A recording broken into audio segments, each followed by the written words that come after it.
Il a marché, je a marché, papa a marché, il a marché sur l'eau là, il n'a pas eu besoin de bateau là. Il a marché sur l'eau, il n'a pas eu besoin de bateau là. Il a marché sur les eaux là, sans bateau, sans bateau, sans bateau, sans bateau, sans bateau.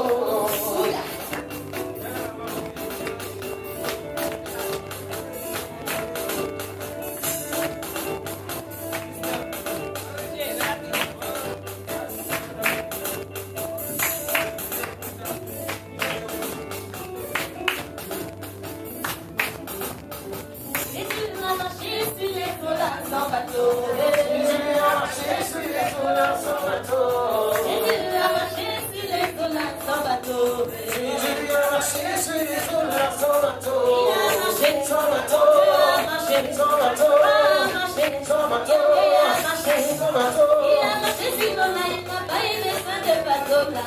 Jésus a marché sur les eaux là sans bateau. Il a marché sur l'eau là, il n'a pas eu besoin de bateau là. Jésus a marché sur les eaux là sans bateau. Sans bateau, sans bateau, sans bateau, sans bateau. On y va.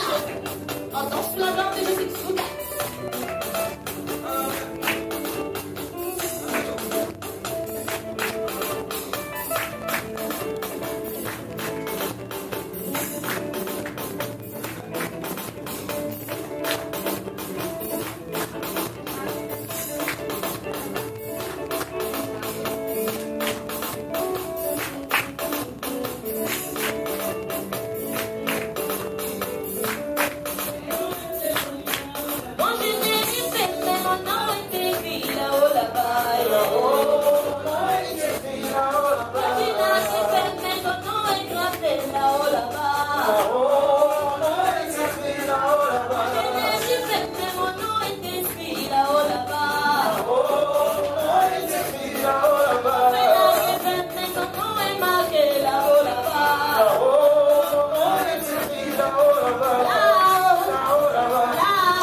que moi, c'est trop tard. Ah. Viens jouer. Beaucoup de personnes auraient voulu être à ta place. Elle t'a donné la vie.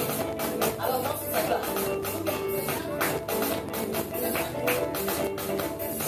Je ne vois pas les vrais conseils. Je ne vois personne sortir la face.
connais la valeur du Seigneur. Moi, je connais sa valeur. C'est pourquoi ma façon de penser va vous la Je connais sa valeur. Je connais sa valeur. Je connais sa valeur. Je connais sa valeur. Je connais sa valeur. C'est pourquoi je le loue. Je connais sa valeur. C'est pourquoi je le loue. Je connais sa valeur. Je connais sa valeur. Je connais sa valeur. Je connais sa valeur. Je connais sa valeur. C'est pourquoi je l'ai lancé. Je connais sa valeur. Je connais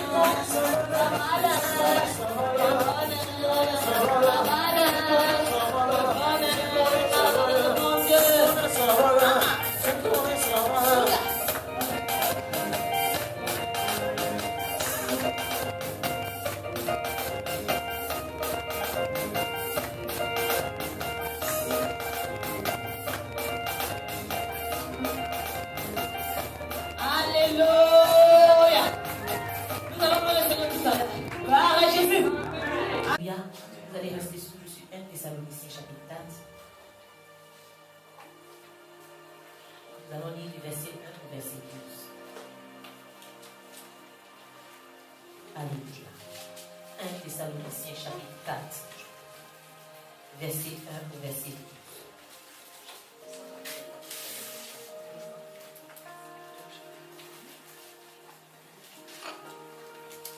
Je lis la parole de Dieu. 1 Thessaloniciens, c'est dans le Nouveau Testament, s'il vous plaît.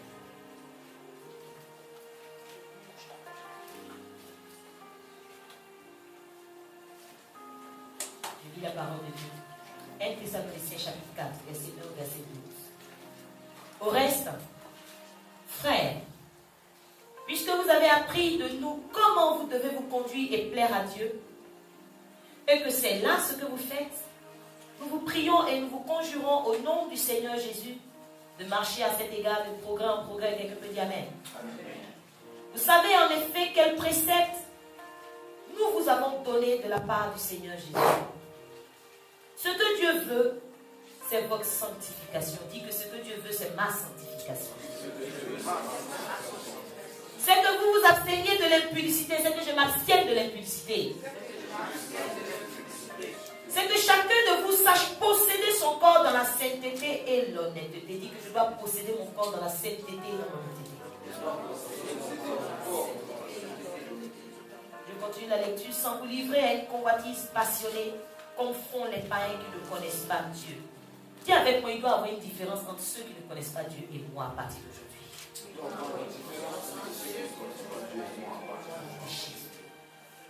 C'est que personne n'use envers son frère de fraude et de cupidité dans les affaires, parce que le Seigneur tire vengeance de toutes ces choses, comme nous l'avons déjà dit et attesté. Car Dieu ne nous a pas appelés à l'impureté, mais à la sanctification. Alléluia. Celui donc qui rejette ses préceptes ne rejette pas un homme, mais Dieu qui vous a donné aussi son Saint-Esprit.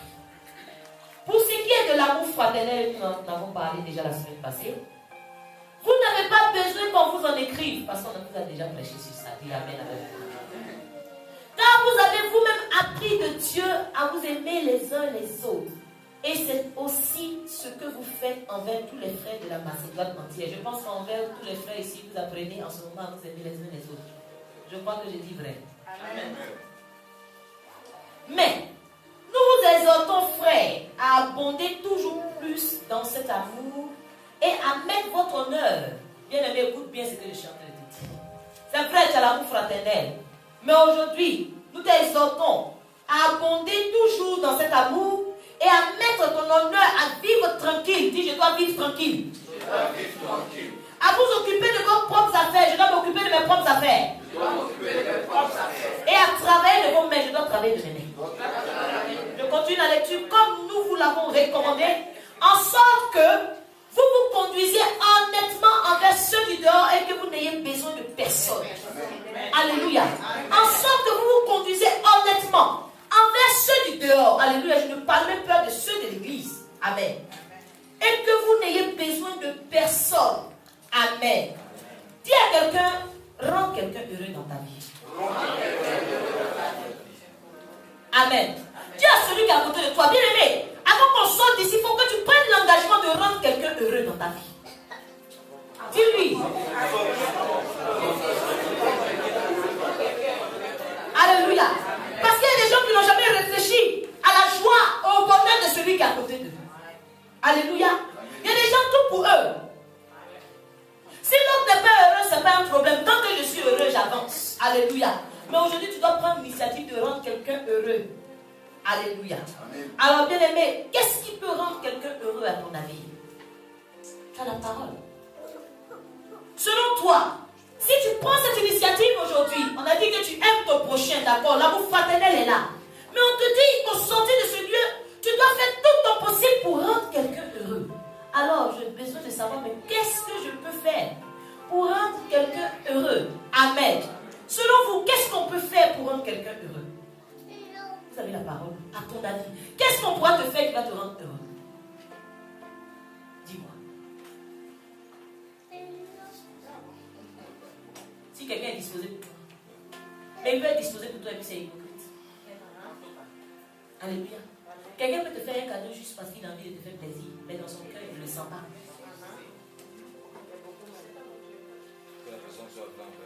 Que la personne soit vraie. Que les gens soient vrais envers toi. Mais comment tu vas savoir qu'ils sont vrais? Ça, c'est vrai. Oui, mais toi, forcément, à un moment donné, tu vas commencer à douter parce que tu voudras une preuve que cette personne est vraie. Et que cette personne, c'est quand elle te dit je t'aime, elle t'aime réellement de tout son cœur. Qu'est-ce que tu peux faire pour rendre quelqu'un heureux? L'aider. C'est les actes. Mais oui, s'il faut aider quelqu'un et après, la personne ne va pas te rendre dans les tout, ça ne va jamais te rendre heureux. Mais je parle d'une joie, c'est-à-dire que tu t'arranges à ce que la personne soit heureuse jusqu'à la fin de ses jours. Faire découvrir Dieu. Permettre de découvrir Dieu. Oui, tu lui permets de découvrir Dieu s'il n'a pas envie de marcher comme Dieu veut. Comment rendre quelqu'un heureux? Alors dis-moi d'abord qui est ce quelqu'un? Alors ce quelqu'un, ce matin, je veux te parler de ton prochain, qu'il soit païen ou chrétien. Alléluia. Aujourd'hui, bien aimé, je vous dis une chose. Je vais répéter comme vous. Ce qui peut me rendre heureuse, c'est qu'on m'aime sincèrement et que effectivement je puisse le ressentir. Alléluia, n'est-ce pas? Qu'on me donne de la considération et du respect. Mais je sais que par derrière, beaucoup de personnes devant toi te prouvent qu'elles te considèrent, mais au fond, c'est simplement pour te faire plaisir. Alléluia. Mais après, quand je suis chez moi, je peux commencer à penser et à dire, mais est-ce que cette personne est vraie? Alléluia. Surtout quand on réalise que j'ai le droit d'être heureux moi aussi. Amen. Tu pourras me rendre heureux si tu me permets de réaliser que tu considères le fait que j'ai le droit d'être heureuse. Parce que j'ai dit tout à l'heure, il y a certaines personnes, que tu sois heureuse ou pas, ce n'est pas leur problème. Elles se le donneront au bonheur et pas toi. Amen. Amen. Et surtout, j'ai besoin d'être en face de certaines personnes qui me montrent aussi que j'ai le droit de vivre comme elles. Amen. Si elles mangent, j'ai le droit de manger moi aussi. Si elles s'habillent, j'ai aussi le droit de m'habiller. Tout ce qu'elles font, j'ai aussi le droit de le faire. Alléluia. Mais tout ça, en conclusion, je vois que ça ne peut pas me rendre heureuse. Parce que les gens peuvent reconnaître que tu as le droit de vivre, mais souvent, ce qu'ils ont envie de te faire est tellement au-dessus de leur force qu'ils sont obligés de venir empiéter sur ta joie. Amen. Amen. Est-ce que quelqu'un veut savoir comment on peut faire pour rendre quelqu'un heureux définitivement? Tu veux savoir? Qui veut savoir? Il n'y a pas bien entendu. Il faut acclamer le Seigneur pour la réponse. Bien aimé, c'est peut-être un peu juste ce que je vais te dire. Mais c'est important de te choquer pour que tu sois libéré. Pour rendre ton prochain heureux, il faut te mêler de tes affaires. Alléluia. Il n'y a pas de meilleure façon de rendre quelqu'un heureux comme ça. Mêle-toi de ce qui te regarde. Occupe-toi de tes propres affaires. Alléluia. L'apôtre Paul va parler au peuple de Thessalonique pour dire: mêlez-vous de vos propres affaires. Si vous voulez vivre de façon paisible, si tu veux vivre heureux jusqu'à la fin de tes jours, occupe-toi de ce qui te regarde. Alléluia. Dis à quelqu'un à côté de toi: apprends à t'occuper de tes propres affaires. Bien aimé, laisse-moi te dire que, alléluia. Écoutez-moi, il faut qu'on soit délivré. Alléluia. Je pense qu'il y a des messages qui sont personnalisés. Alléluia. Écoutez-moi. C'est la vérité, bien aimé. Pour rendre ton prochain heureux, les cadeaux ne peuvent pas le rendre heureux. Les témoignages d'affection ne peuvent pas le rendre heureux. Mais si tu le laisses tranquille et tu te mêles de ce qui te regarde, tu feras sa joie. Alléluia. Amen. Laisse-moi te dire qu'on gagne plus de mérite à taire ce qu'on n'est pas obligé de dire. Amen. Il ne faut pas parler par nécessité mais par obligation. Amen. Suivez-moi, c'est ici que ça se passe. Même si c'est un message qui ne vous intéresse pas. Ça intéresse le Saint-Esprit parce qu'il a besoin d'aller de l'avant avec les gens. Amen. Alors, si je dis de me mêler de mes propres affaires, est-ce que ça veut dire que c'est en m'occupant de moi-même que je serai heureuse aussi? Amen. Si aujourd'hui je décide de ne pas m'occuper de l'affaire de la servante de l'honneur, et que quand je rentre chez moi à la maison, c'est mes enfants, c'est mon époux, c'est ma maison, c'est balayer, c'est pas balayer, il n'y a que moi, il n'y a que mon environnement, est-ce que ça peut me rendre heureuse? Non. Ça ne peut pas me rendre heureuse.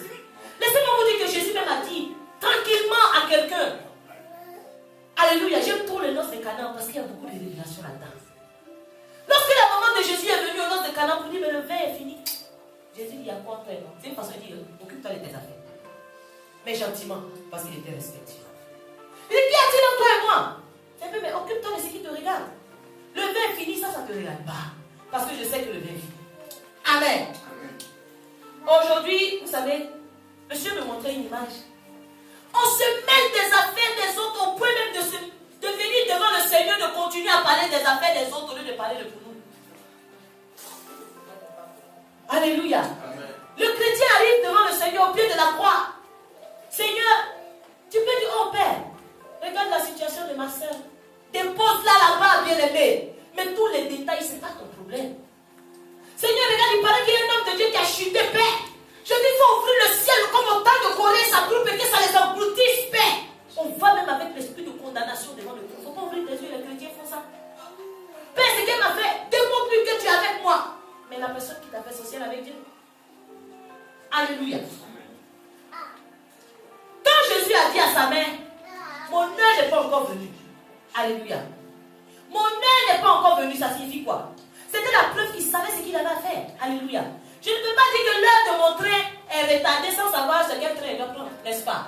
Si je dis que l'heure de mon train est retardée, c'est que j'ai la destination. Je sais où je vais. C'est ce qui m'a permis de savoir que ce n'est pas la bonne heure. Alors, Jésus savait. En venant sur ce monde, il connaissait sa mission. Il savait ce qu'il avait à faire. C'est pour cette raison qu'il se mêlait de ce qu'il avait à faire. Alléluia. Amen. Il ne s'occupait pas de ce qui ne l'intéressait pas. Alléluia. Jésus est venu pour le monde. Alléluia. Il est venu pour le monde, mais il n'est pas venu pour le sujet. Alléluia. Nous, en tant qu'enfants de Dieu, nous sommes venus aussi pour le monde parce que nous sommes le sel de la terre. Mais en aucun cas, nous avons le droit de juger. Dis Amen avec mon très fort. Amen. Il y a beaucoup de personnes qui ont choisi aujourd'hui librement de voir que les défauts des autres et de fermer les yeux sur leur qualité. Alléluia. Mais bien aimé, laisse-moi te dire, est-ce que tu t'es déjà posé la question de savoir, mais pourquoi Dieu ouvre mes yeux sur le défaut de celui qui est à côté de moi? Mais le Seigneur ne peut pas te faire mettre de péché, puisque lui-même dit de ne pas juger. Donc, si ça peut te faire juger, il ne va pas te montrer le défaut de l'autre. Mais pourquoi lorsqu'il nous montre le défaut, on ne comprend pas qu'il y a une révélation qui est cachée derrière? Alléluia. Ce qui doit faire ta joie à partir d'aujourd'hui, c'est de t'occuper des affaires de celui qui t'a envoyé. Alléluia. Amen. Jésus s'occupait des affaires de son Père. Jésus s'occupait des affaires du Christ. Donc quand je dis que si tu te mets de ce qui te regarde, toi-même tu ne seras pas heureux. C'est une façon de dire, occupe-toi des affaires de Dieu. Amen. Amen. Le chrétien se sent toujours obligé de faire tout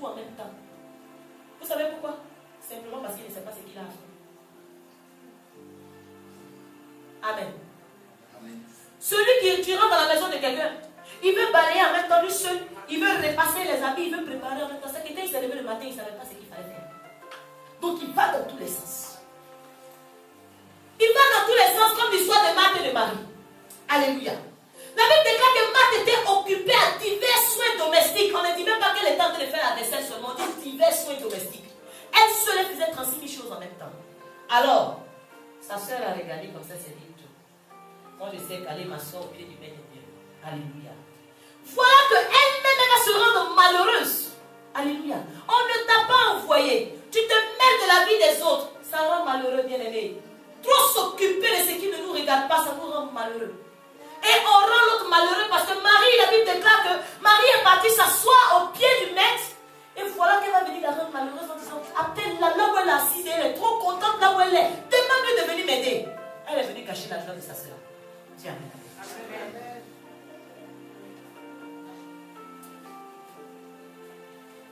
Aujourd'hui, ce qui doit faire ta joie, ce qui doit faire ton bonheur, bien-aimé, comme j'ai dit encore, c'est de t'asseoir au pied du maître et de t'occuper des besoins de celui qui t'a envoyé.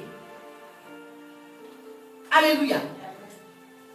Quand je dis on fait tout et n'importe quoi parce qu'on ne sait pas ce qu'on a à faire, aujourd'hui j'ai besoin que tu dises, Seigneur, qu'ai-je à faire? Demande à Dieu, Seigneur, qu'est-ce que j'ai à faire? Si je demande aujourd'hui à quelqu'un, qu'est-ce que tu as à faire? Dis-moi, qu'est-ce que tu as à faire pour Dieu? Toi, qu'est-ce que tu as à faire? Je ne sais pas. Qu'est-ce que tu veux que Dieu fasse pour toi?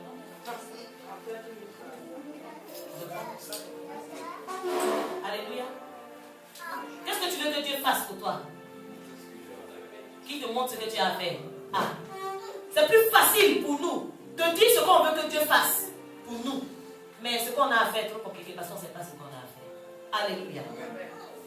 Alors aujourd'hui, laisse-moi te dire que ce que tu as à faire, c'est d'écouter la parole de Dieu, de la mettre en pratique. Alléluia. Amen. Si tu ne savais pas jusqu'à aujourd'hui ce que tu avais à faire dans ta vie, c'est pourquoi Dieu te laisse respirer, les nouveaux-nés meurent. C'est pourquoi les bons meurent et toi-même tu es méchant, tu es encore en vie. Je te dis ce que tu as à faire. Écoutez la parole de Dieu. Écoutez la voix de l'Éternel des armées. Comme Marie allait s'asseoir au pied de la croix. Écoutez ce que le Seigneur demande et mettez cela en pratique. Amen. Alors le Seigneur nous demande d'être humble. Amen. Dieu nous demande d'être humble comme des colombes. Très simple. Amen. D'avoir la simplicité de la colombe. Mais vous savez, le Seigneur me disait comme ça que celui qui s'occupe des affaires des autres, c'est un gros signe d'orgueil. Vous savez pourquoi? Alléluia. Amen. Celui qui s'occupe des affaires des autres, c'est un orgueilleux. Pourquoi je dis ça? Tu veux savoir? Si je me permets de m'occuper de ce que la sœur Noël est en train de faire dans son foyer, ça signifie que j'ai déjà fini tout ce que j'ai à faire dans mon foyer et qu'elle n'est pas capable de finir elle. Alors donc je viens lui prêter main forte même si elle ne m'a pas demandé mon aide. N'est-ce pas? Du coup, je le répète. Je dis que s'occuper des affaires des autres est un grand signe d'orgueil. Simplement parce que j'ai des choses à faire dans ma maison. Alléluia. Et si je vais dans la maison de la sœur Noël, par exemple, pour m'occuper de ce qu'elle doit faire dans sa maison, ça signifie simplement que moi, j'ai déjà fait tout ce que j'ai à faire. Et je trouve que Noël est incapable, puisqu'elle n'a pas encore fini. Donc, je viens l'aider, même si elle ne m'a pas demandé mon aide. Donc, je suis capable et elle, elle est incapable. Sentiment de supériorité et d'infériorité. Je suis orgueilleux. Dis Amen avec moi. Amen. Alléluia. La Bible dit que si vous êtes ressuscité avec Christ, cherchez les choses d'en haut, où Christ est assis à la droite de Dieu. Affectionnez-vous aux choses d'en haut et non à celles d'en bas. Est-ce que je peux aimer les choses d'en haut si je ne sais même pas c'est quoi? Mais aujourd'hui, le chrétien aime les choses d'en bas simplement parce qu'il ne sait même pas c'est quoi les choses d'en haut. On est attaché à des futilités, sachant que le ciel et la terre vont passer. On s'attache à des futilités. Alors celui-là, il a fait ça. Quand je passais, il m'a regardé comme ça. Ah non. Il faut qu'il soit à l'ordre du jour. Toute la semaine. Mais ce sont des futilités parce que celui qui t'a regardé, il passera. Il n'ira nulle on n'ira pas là-haut avec ça. Alléluia. Arrêtons de nous occuper des choses inutiles. On nous dit, on ne cessera pas de nous dire, arrêtons de nous occuper des choses inutiles. Aujourd'hui, ce n'est pas normal qu'un chrétien commence à penser du matin jusqu'au soir à la vie de quelqu'un d'autre. Pourtant, le Seigneur nous dit de penser à tout ce qui est honorable, tout ce qui est vrai, tout ce qui est juste, tout ce qui est aimable, tout ce qui mérite l'approbation. Donc, je ne peux pas penser à ce que quelqu'un fait de mauvais, sachant très bien que le Seigneur ne l'approuve pas. Le Seigneur me demande de penser à ce qui mérite l'approbation, ce qui est digne de vertu et de louange. Ce qui fait l'objet de tes pensées aujourd'hui, c'est quoi?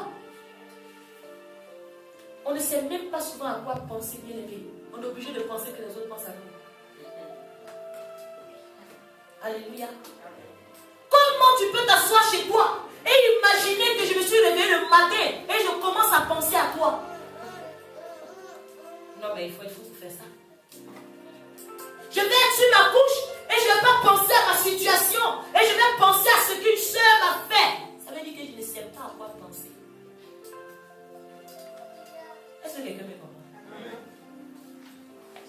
Nos pensées sont envahies des attitudes des autres. Bien aimé.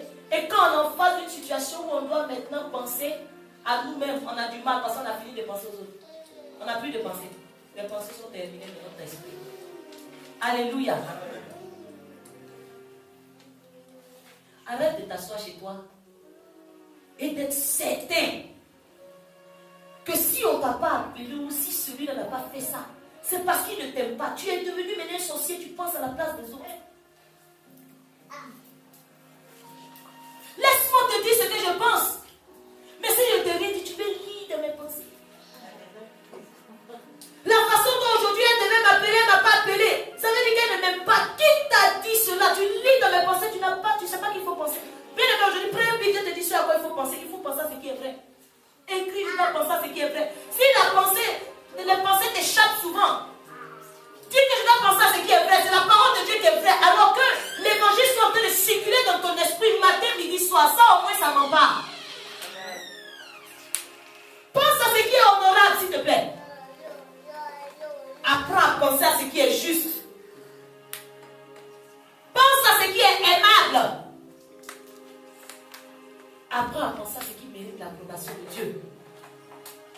Aujourd'hui, dis-toi que moi, ce qui doit venir dans mon esprit, c'est ce que Dieu approuve. Alors, si je sais qu'il y a une attitude d'un frère, je sais que Dieu n'approuve pas cette attitude, elle est balayée de ma pensée. Amen. Il faut penser à ce qui est vertueux. Pense à ce qui est digne de louange. Ce que toi-même tu pourras dire, oh yes, et puis acclamer. Que ce soit l'objet de tes pensées. Alléluia. Amen. Quand je dis que le chrétien ne sait pas ce qu'il a à faire, c'est pour ça qu'il s'occupe de ce qu'il ne regarde pas. C'est simplement parce que la Bible nous dit des choses qu'on ne respecte pas. Alléluia. La Bible dit de ne pas livrer vos membres au péché comme des instruments d'iniquité. Amen. Amen. Dis que mes membres ne sont pas des instruments d'iniquité. Mais la Bible dit, offrez à Dieu vos membres comme des instruments de justice. Mais vous savez, et j'ai eu mal au cœur quand le Seigneur m'a dit, l'instrument le plus méprisé par les chrétiens, c'est la bouche. Amen. C'est la bouche. Notre bouche, c'est l'instrument le plus méprisé. Au lieu d'être un instrument de justice, c'est-à-dire un instrument qu'on utilise pour proclamer la vérité, mais c'est un instrument qui est devenu un instrument pour faire justice. Alléluia. Amen. Aujourd'hui, je vais dire à quelqu'un, qui es-tu? Toi qui juges le serviteur d'autrui. Amen. Amen. Qui es-tu? Même si tu as une bouche. Oui, cette bouche est faite pour dire la vérité. Et non pas pour dire ce que les autres ont fait, qui n'est pas bien. Amen. Ta bouche est un instrument de justice. Et non un instrument utile pour que tu fasses justice avec. Alléluia. Alors je vais te dire à celui qui est à côté de toi, mais toi-même, qui es-tu pour juger le serviteur d'autrui?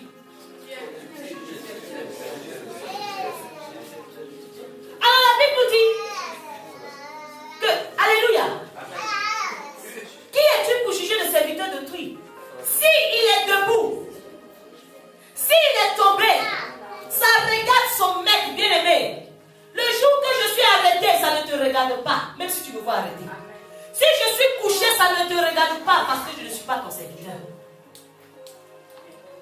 Le jour où tu vas essayer de cloner un homme et qu'il va ressembler à ce que Dieu a fait à son image, tu viendras me juger. Alléluia. Aujourd'hui, je veux dire, qui es-tu, toi qui juge et qui condamne le mauvais comportement des autres sans pouvoir leur apporter la solution?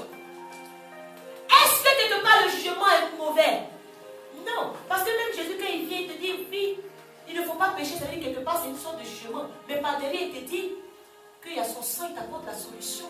Il te dit, son sang vient te purifier pour que tu passes à un autre niveau. Alors toi, aujourd'hui, tu commences à... Tu sais la fin comme ça, puis à la fin, point final, il n'y a pas de solution. Bien-aimé, tais-toi.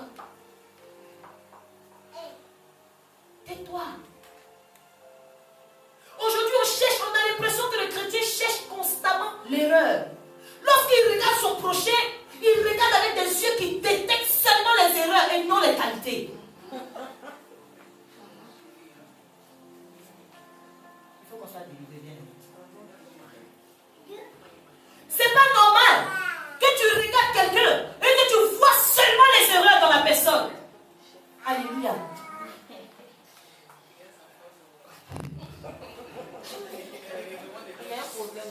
Alléluia. Amen. Ce n'est pas normal. Bien aimé, je vous dis et je vous répète. Aujourd'hui, lorsqu'on regarde quelqu'un, ne le regardons pas avec des yeux qui condamnent. C'est plus fort que nous. Mais ce qu'on a oublié, c'est que cette personne ne nous appartient pas. Même si c'est toi qui l'as accouché, elle ne t'appartient pas. Alléluia. La Bible dit que le juste considère la maison du méchant. Mais c'est le Seigneur qui précipite le méchant dans le malheur. Mais nous, on veut précipiter le méchant dans le malheur à la place de Dieu. Mais pourtant, celui qui précipite, c'est le Seigneur, parce que c'est lui qui l'a créé. On te dit de considérer seulement la maison du méchant. Regardez jusqu'à quel niveau le Seigneur a dit. Le juste considère la maison du méchant. Vous pouvez le voir dans Proverbe 21, verset 12. Alléluia. Aujourd'hui, bien aimé, je peux comprendre que parler est plus fort que toi. Comme ta bouche représente ton cerveau, et que quand il est en marche, tu ne peux pas t'abstenir.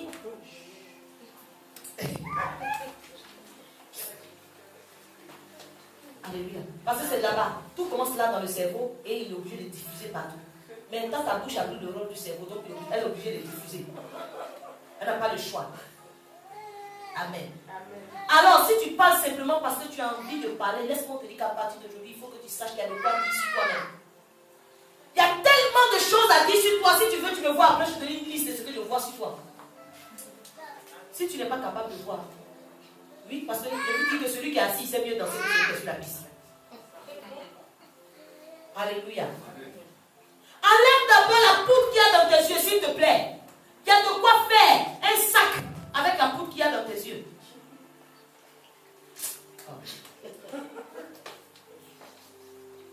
Alléluia. Amen. Vous savez, je vais vous dire une chose qui est très vraie.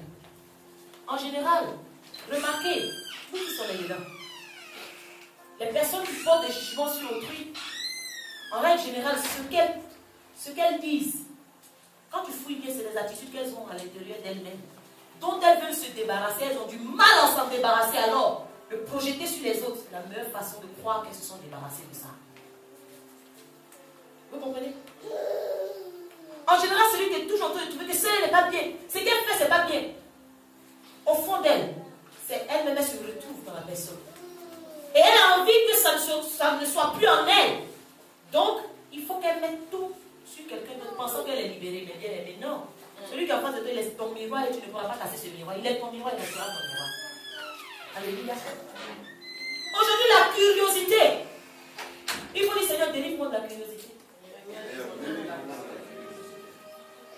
La curiosité va te mêler, va te pousser à te mêler des affaires des autres.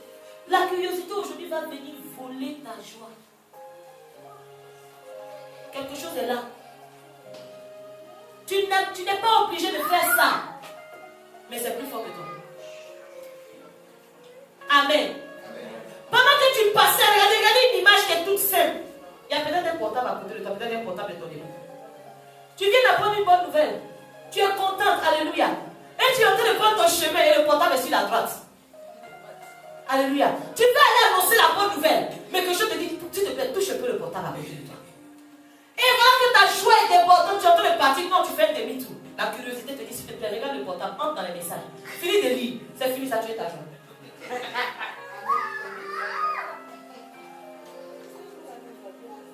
Et après, on se plaint qu'on est malheureux. Mais le Seigneur qui t'a créé pour que tu sois heureux et que tu vives en paix.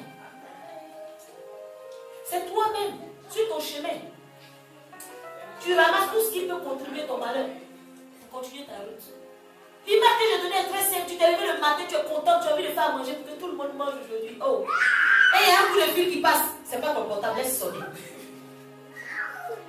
Tu prends, allô? Il y a une voix qui tue ton esprit en même temps. C'est fini. Les bonnes initiatives, c'est fini. Et tu vas dire que le Seigneur ne t'aime pas. De vous deux qui ne s'aiment pas. C'est toi. Et après, tu prends le téléphone, je suis malheureuse. Depuis, je suis là, mais je suis malheureuse. Pourtant, tu t'es levée heureuse. Amen avec moi. Amen. Je vais te dire une chose aujourd'hui. Et il faut que tu la retiennes, bien aimé. Celui qui passe son temps à juger les autres, il se retarde. Première chose. Et il ne fait pas avancer ceux qui sont autour de lui. Deuxième chose. Il ne retarde pas ceux qui sont autour de lui, mais il ne les fait pas avancer. Il se retarde lui-même. Pourquoi je vais vous expliquer ça? Vous savez, la sœur de Moïse, la Bible déclare dans le livre de Nombre, chapitre 12, que Marie et Aaron, qui étaient frères et sœurs de Moïse, ont parlé contre Moïse au sujet de la femme éthiopienne qu'il allait prendre. Alléluia. Moïse s'est levé un matin, comme un grand, qui n'a de compte à rendre à personne. Il allait choisir son éthiopienne. Il n'a pas demandé l'avis de ses frères, ni l'avis de sa soeur, il se prenait pour la première dame. Quand il a envoyé sa femme aussi, il n'a pas demandé ce qu'il pensait de sa femme. Donc leur opinion ne comptait pas. Alléluia. Mais voilà qu'ils vont se lever pour commencer à dire oui, il a pris une femme étrangère. Le Seigneur dit, mais toi tu joues mal. Le Seigneur a frappé Marie de lèpre. Alléluia. On ne t'a pas demandé ton avis, tu parles pourquoi? On n'a pas dit comment tu la trouves, tu donnes ton opinion pourquoi? Si je prends une femme boiteuse, c'est moi qui vais marcher avec un boiteux à côté, c'est pas toi. La Bible déclare que Marie va être enfermée pendant 7 jours. Marie va être enfermée 7 jours en dehors du camp. Si au moins elle reste enfermée dans le camp, il peut dire qu'elle ne va pas avancer. Mais elle va sortir du camp, ça veut dire quoi? Elle est tard. Alléluia. Alors sachez une chose, bien aimé. Pour vous-même et pour la santé de vos autres, bla bla bla bla, quand on ne vous a pas demandé votre avis, ça vous retarde. Amen avec moi. Amen. Maintenant la Bible enseigne que le peuple qui était avec Marie, ils ne sont pas partis. Ils ont attendu 7 jours aussi là où ils étaient, le temps que Marie finisse d'être purifiée pour venir les trouver. Voilà qu'elle a retardé. Elle a fait que les autres n'ont pas avancé. Aujourd'hui, je vais te dire une chose. Certainement, tu vas te dire, ah, mais moi, je ne trouve pas. Moi, je ne donne pas mon jugement. Mais s'il y a quelqu'un à côté de toi qui passe son temps à faire ça, bien aimé, tu ne vas pas avancer. Tu feras du surplace. Tu verras que ta vie ne changera pas. Tu ne vas pas en arrière, tu ne sors pas du camp, mais tu ne vas pas plus loin aussi. Amen. Donc s'il y a quelqu'un à côté de toi qui passe son temps à dire, il ne faut pas te dire, de toute façon c'est son problème. Si tu as une copine à côté de toi qui est toujours en train de dire, et puis, après elle dit pardon, si tu veux te retarder, laisse-moi avancer. Tu ne peux pas t'empêcher d'aimer le retard. Si tu es en train de terrasser, c'est ton problème.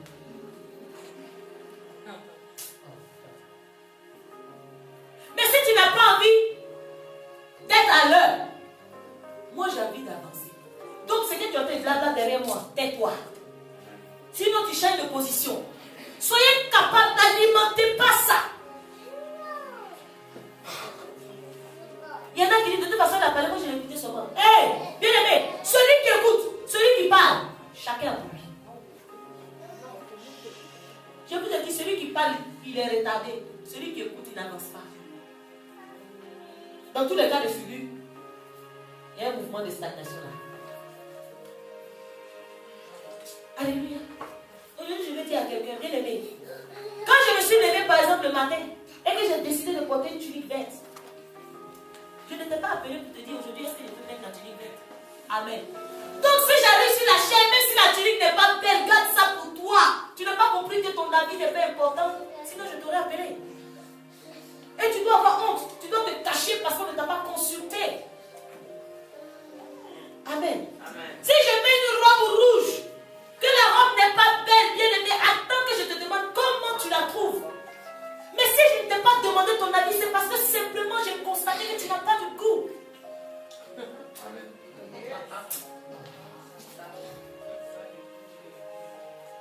Alléluia. Quelqu'un qui t'a méprisé, qui dit que tu n'as pas du goût, quand tu n'as pas honte, tu viens parler sur son affaire, pourquoi? Oh. Et bien, il faut que vous posez des questions comme ça, que vous faites mal. Comme ça, si quelqu'un a apporté son avis, même s'il y a un trou, tu dois te dire, mais il m'a méprisé, sinon j'allais lui dire qu'il y a le trou. Comme il m'a méprisé, je me tais sur le thème. Amen. Vrai ou faux? Alléluia. À partir du moment où tu sais que tu n'es pas responsable de la vie de quelqu'un, mais garde tes opinions pour toi. Amen. Si quelque chose m'arrive là, il n'y a pas ton nom quelque part, personne n'a prévenu en cas de danger. Donc quel est le problème? Non mais parce que quand on se mêle, c'est comme si cette histoire nous fait tellement mal. C'est quelqu'un dans lequel on s'est tellement investi. Et maintenant il est en train de partir à la dérive. Mais j'ai perdu toute ma fortune. Tu as perdu quoi? Et parce qu'il faut trouver une raison pour pouvoir parler. Pour pouvoir vraiment s'accrocher à plein de péchés comme ça, il faut que la raison soit solide. Amen. Frère, la soeur s'habille, tu vois son dos. Elle a constaté que quand toi tu t'habilles, ton dos n'est jamais bien. Donc vous n'avez pas le même style, lâche-la. Si elle vient te dire, hey, mon avis, on est, tu peux dire, ah oui, descends, j'attendais ça. Au moins, on a demandé ton avis.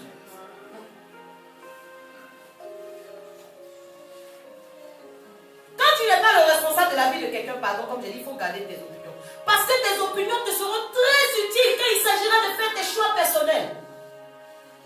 Voilà des gens aujourd'hui ont dit, mais même dans le foyer, tellement qu'elle a donné ses opinions inutilement dehors. Elle a gaspillé les opinions. Elle veut entreprendre avec l'époux. Il dit, mais qu'est-ce que tu en penses? Ah, je ne sais pas, il faut faire comme tu veux. Comment tu ne sais pas? Ah, je ne sais pas, je n'ai pas d'idée. Tu sais pourquoi tu n'as pas d'idée? Tu as gaspillé toutes tes idées là où on t'a rien demandé. Les chrétiens n'aiment pas le message fort. Pourtant, c'est des vrais messages, ça dérive. Alléluia. Amen. Les lois religieuses aujourd'hui, on dit les chrétiens, moi je suis évangéliste, je suis comme ça. Les lois religieuses disent que c'est interdit de répandre des calomnies. C'est interdit de répandre des calomnies. Mais nous, on n'a pas compris que c'était interdit de répandre des calomnies. On dit généralement, pour faire un peu joli, on dit, je dis ce que je pense. Mais on te dit ce que tu dois faire, à quoi tu dois penser, c'est ce qui est aimable. C'est ce qui est vrai. Donc tu dis ce que tu penses, ça ne veut rien dire. Ça veut dire que tes pensées même sont souillées. Tu me montres un peu l'état de tes pensées. Et ça veut dire que tu ne sais pas ce à quoi il faut penser. Donc tu as un vrai problème. Donc arrête de dire, je n'ai pas critiqué, j'ai simplement dit ce que je pense. Mais non, ce que tu penses normalement, quelque chose de négatif ne doit pas être dans tes pensées. Selon ce que le Seigneur nous demande. Donc tu dis ce que tu penses, je change le verbe là. Trouve-moi autre chose. Dis plutôt, je me mêle de ce qui ne me regarde pas. Ça pourra peut-être te faire prendre plus conscience. Amen.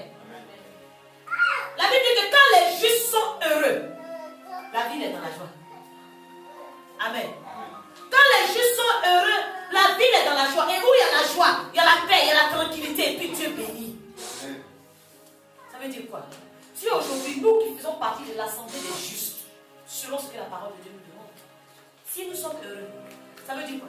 Si jamais la soeur Bénédicte a décidé de me laisser tranquille et de s'occuper de ses propres affaires, que moi aussi en retour je décide de la laisser tranquille et qu'elle s'occupe de ce qui la regarde, il y aura la joie dans l'église.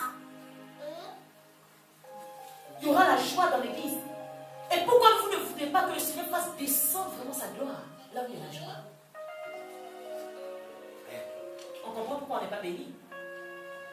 Si la vie n'est pas dans la joie, le Saint-Esprit, la joie que le fruit de l'Esprit ne peut pas, le Saint-Esprit ne peut rien faire. Vous allez l'évoquer, vous allez l'appeler comme vous voulez, avec tous les noms. Il ne viendra pas. Alléluia. Je vais demander à quelqu'un, qu'en est-il aussi de celui qui a trop de temps libre? Amen. Amen. Imaginez quelqu'un qui travaille des téléconseillers, qui chaque 2 minutes a un appel, qui doit dire à tel client, il y a ça, vendre la marchandise. Tu penses qu'il a le temps de t'écouter pendant 10 minutes, après il dit que la soeur avait fait ça? Donc, qu'en est-il de celui qui a du temps libre? Vous savez, il y a un proverbe qui dit que il y a des gens, ils ont leurs mains comme ça. Mais au bout de leurs doigts, c'est les doigts des autres.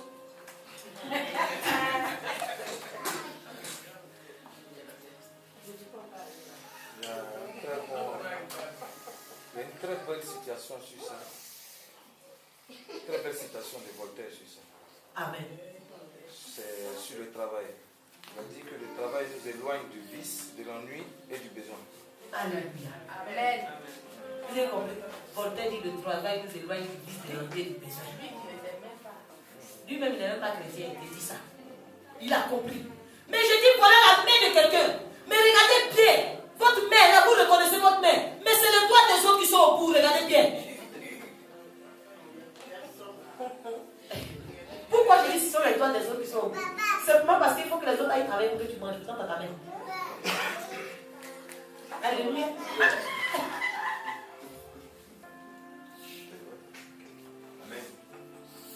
Mais je te dis la vérité.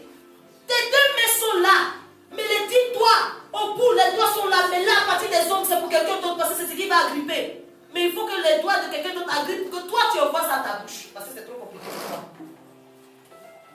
Paul exhorte ce peuple. Il dit, travaillez de vos mains.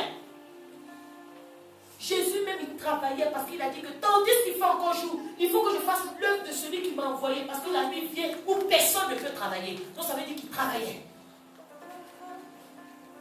L'oisiveté, bien aimé, c'est un véritable poison dans l'église. Même les frères et les sœurs qui n'ont pas de rôle dans l'église. Ah non, il faut faire attention à cela. Parce qu'ils ont des positions stratégiques où rien ne passe inaperçu. Si à la fin du culte, tu sais que tu dois t'occuper des nouvelles âmes, ton dos est tourné sur ce que les autres sont en train de faire parce que tu es concentré sur ce que tu fais.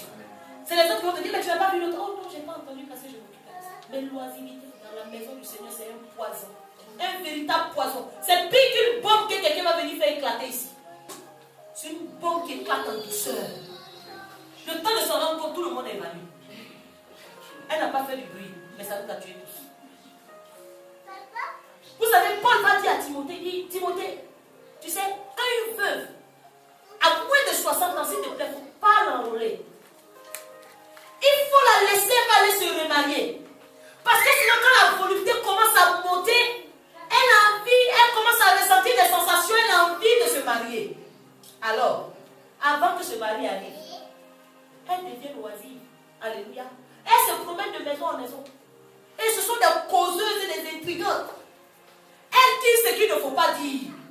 C'est pour ça, il dit, si quelqu'un a moins de 60 ans, si elle est veuve, pardon, faites tout pour qu'elle se marie. Parce que s'il y en a plein comme ça dans l'église, on est foutu. Alléluia. Amen.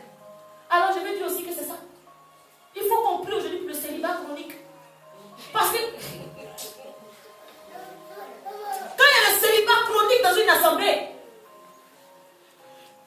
le poison est là.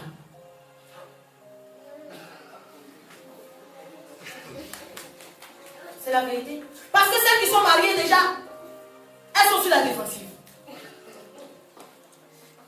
Mais c'est la vérité. Le célibataire est un poison pour la personne mariée. La femme même est capable de se dire aujourd'hui, je suis malade, toi tu ne vas pas aller à l'église. C'est la vérité. L'oisiveté. C'est pour ça qu'on dit que si tu es marié, tu n'as rien à faire avec une femme qui est célibataire. Vous allez parler de quoi?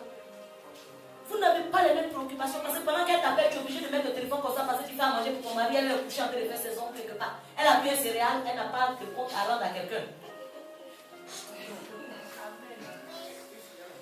Et ta meilleure amie, c'est elle.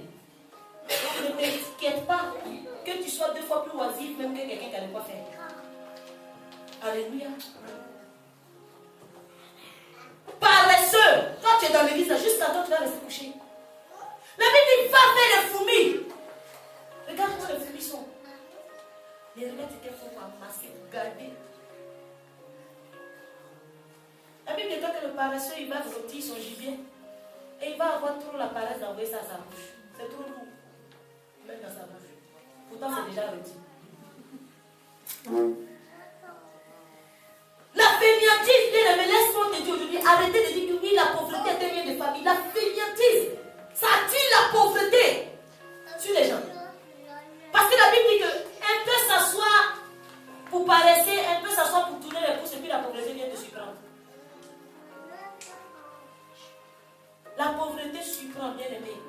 Et c'est toi qui te laisses surprendre par la pauvreté parce que t'assois et dis, ah bon, j'ai pas envie de faire ça aujourd'hui.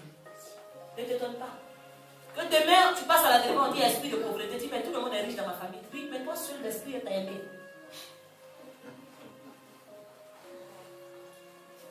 Amen. Et lorsqu'il y a trop de pauvres, excusez-moi bien aimé, parce que c'est la vérité, il faut qu'on soit délivré.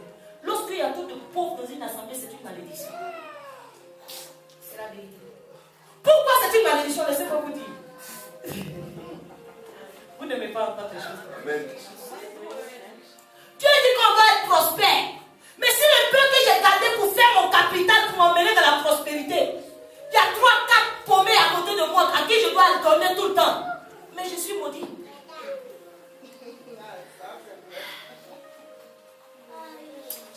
Il faut comprendre. Parce que je dis, église, il y a trop de chômeurs, c'est une malédiction. C'est pour ça qu'on la Bible déclare que l'huile coule sur la tête d'Aaron. Ça se renonce sur sa barbe et tout. Moi-même, je travaille pour ne pas être à l'origine de la malédiction. Mais l'église, il y a trop de chômeurs. Bien aimé, c'est pas bon. Alléluia. Aujourd'hui, j'ai dit à quelqu'un que l'activité est le précieux trésor d'un homme.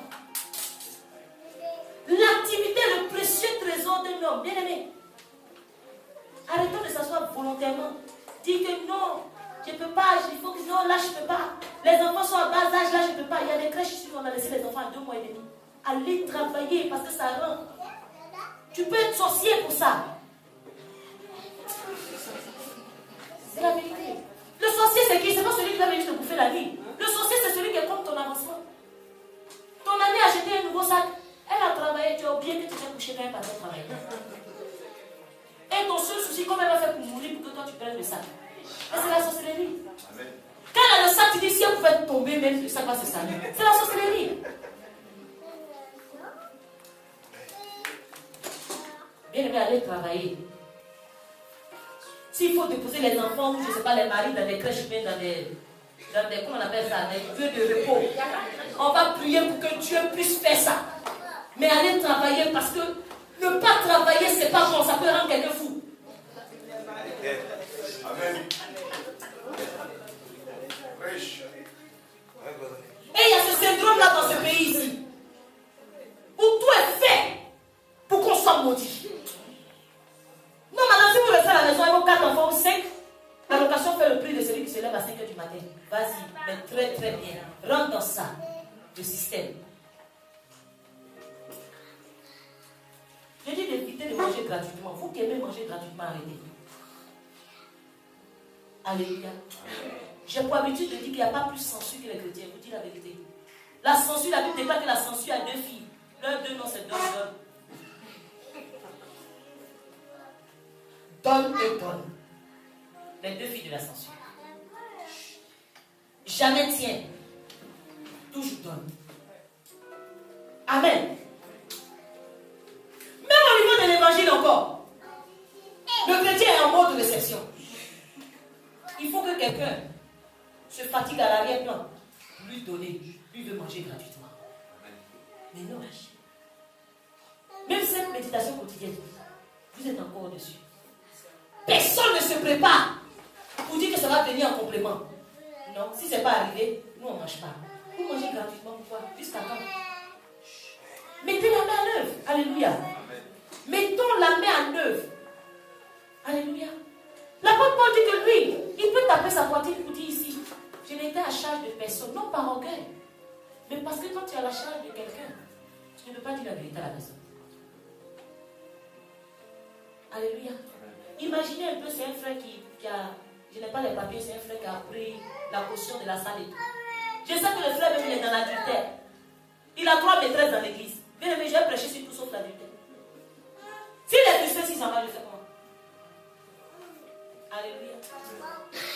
Et aujourd'hui, on s'étonne que la vérité a disparu des assemblées. Mais ceux qui prêchent l'évangile sont coincés. Les financiers sont en face, ils les regardent. Avec de grands yeux. Pour dire, fais attention à ce que tu vas dire. Si tu parles de mon sujet, je vais retirer mon chèque de caution. Tu vas faire ton église à la maison. Et le pauvre pasteur à qui Dieu a donné la révélation, il est obligé maintenant de caresser le péché. Alléluia. Et tout ça, c'est la malédiction. Amen. Pourquoi je dis que lorsque tu as la charge de quelqu'un, tu te sens obligé de te mêler de ce qui regarde la personne. Mais pourtant, tu as sa charge, c'est toi qui en parles. Alléluia. La plupart dit que lui n'a besoin ni argent, ni or. Il travaillait. Il faisait ses tâches tranquillement. Il a préféré prendre un métier où il sait qu'il peut bouger gauche-droite avec. Ce n'est pas un bureau, il est obligé de soulever son bureau pour aller dans tous les coins. Si tu sais que Dieu t'appelle à être apôtre, bien aimé, il faut faire un métier où tu es polyvalent. Quel que soit le lieu où tu te trouves, tu peux travailler, tu peux manger. Si Dieu t'appelle à plein temps, laisse-moi te demander même c'est quoi même un temps partiel. Si Dieu t'appelle à plein temps, on n'est plus au temps de l'Ancien Testament où il fallait que le sacrificateur aille dormir dans le temple là-bas parce que personne ne pouvait rentrer dans le lieu très saint. Aujourd'hui, ton plein temps, ça peut faire quoi? On dit qu'on a appelé à plein temps et au moment où on doit prier, on a prié un coup en train de faire les courses. Là, on a en plein temps. Arrêtez ça, s'il vous plaît. Parce que je dis une chose. C'est vrai, le peuple de Dieu murmure. Alléluia.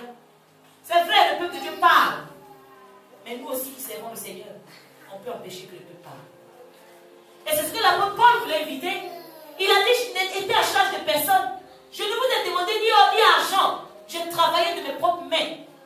Celui qui est là, qui peut dire que j'ai été à sa charge, qu'il lève la main. Mais il a dit, mais ce n'est pas pour autant que lorsqu'on plante une vigne, on peut en manger le fruit. Ce n'est pas un péché.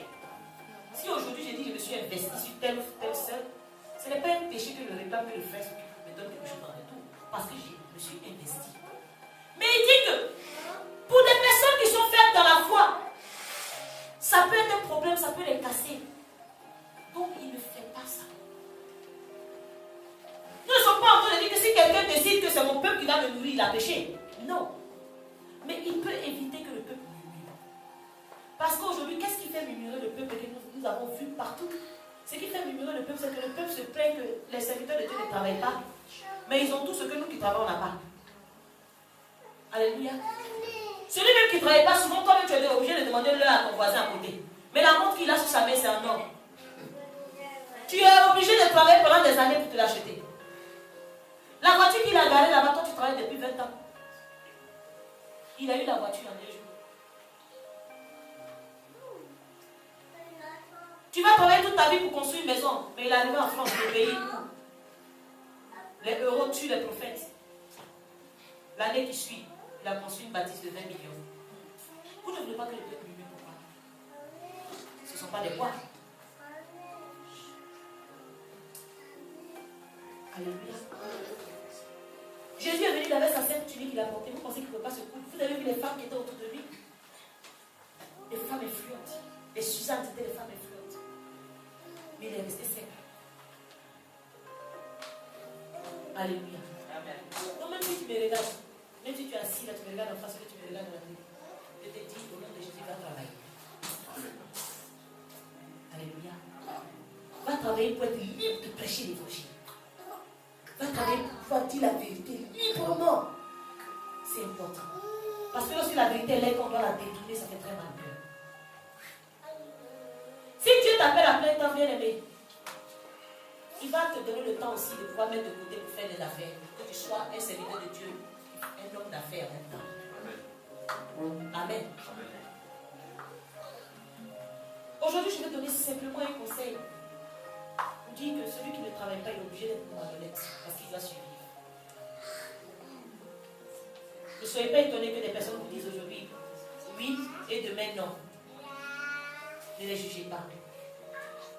Il y a un problème de suivi en bas. Alléluia. Et le conseil que je vais te donner aujourd'hui, bien aimé, je vais te dire d'arrêter de juger. Pourquoi je te dis ça? À tes yeux, quelqu'un peut être une personne bizarre. Quelqu'un qui n'a pas envie de changer. Parce que toi, tes yeux te permettent de voir les choses qui sont visibles. Alléluia. Mais tu ne sais pas. Le Seigneur qui va au-delà de ce que l'on voit. Aux yeux du Seigneur, cette personne peut être en train de faire des progrès. Même si ce sont des petits pas. Mais Dieu voit que cette personne est en train de faire des progrès. Là où toi tu vois qu'elle n'a rien fait. Alléluia. Tu peux juger quelqu'un. Depuis je le connais les mêmes choses. Mais Dieu qui le connaît mieux que toi a vu que même si avant il buvait 1 litre, maintenant il boit peut-être 80 centilitres. C'est beaucoup aux yeux de Dieu. Parce qu'il voit que cette personne a fait progressivement. Et donc c'est une personne à encourager. Pendant que toi, tu la condamnes. Et le Seigneur peut se retourner contre toi. Soyons prompts à écouter, bien aimé. L'un à parler. Et aussi l'un à se mettre en colère. Parce que la colère d'un homme n'accomplit pas la justice. Alléluia. Amen. C'est pas parce que je vais être en colère que Dieu va voir que je suis trop en colère, donc il doit agir plus vite. Pas du tout. Alléluia.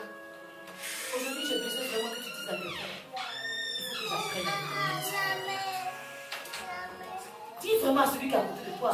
Apprenons à nous mêler de ce qui nous regarde.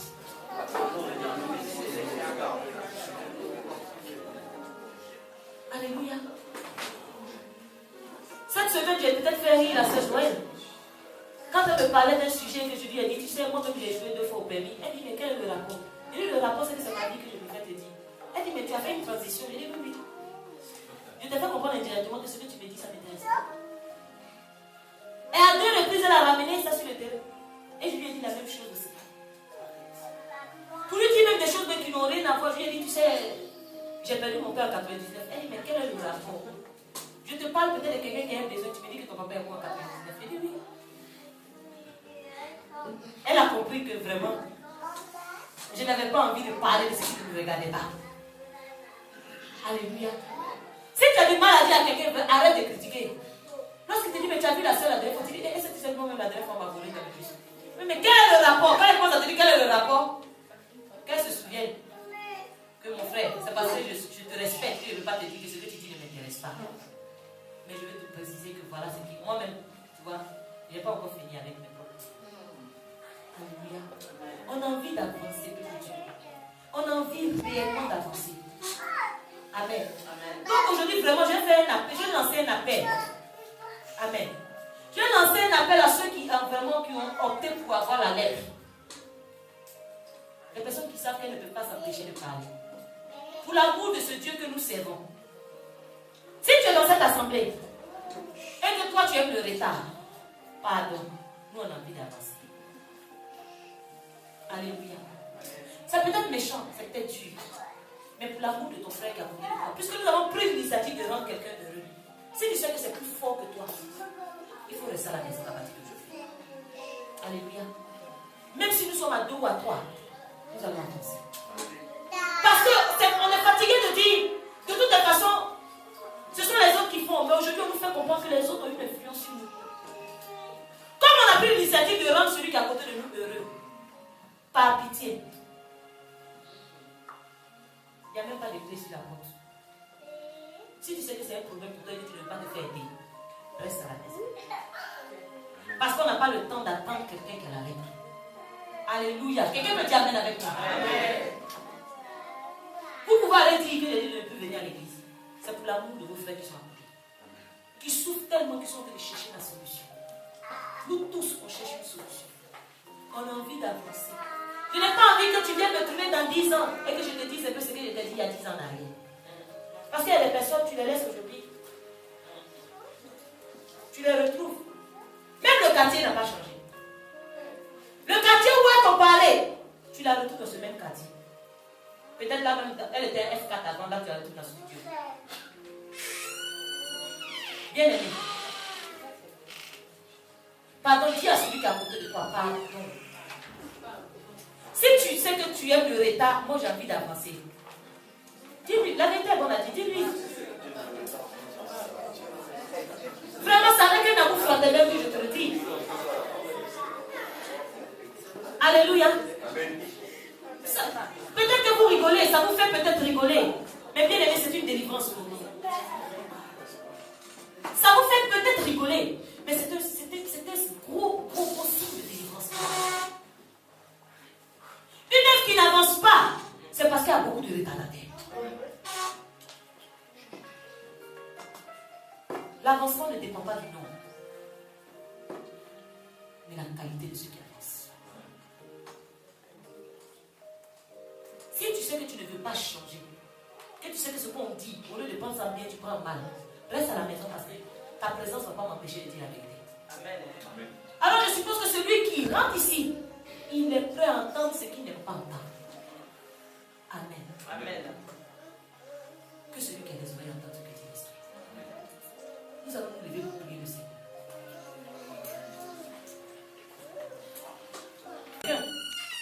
De façon inconsciente,